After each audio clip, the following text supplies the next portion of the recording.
दिल की धड़कन मेरी सदा है तू, मेरी पहली और आखिरी वफा है तू। चाहा है तुझे चाहत से भी बढ़कर, मेरी चाहत और चाहत की इंतहा है तू।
तुझसे ये मेरा है वादा, प्यार किया है तुझसे रब से भी ज्यादा।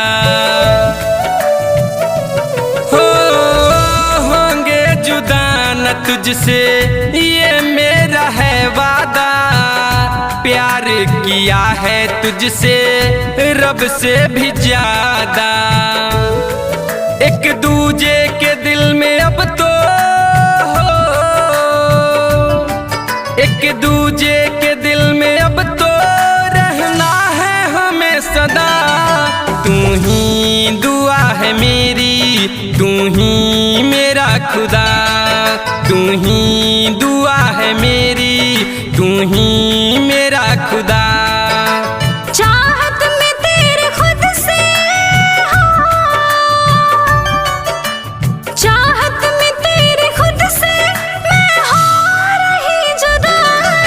तू ही दुआ है मेरी, तू ही मेरा खुदा।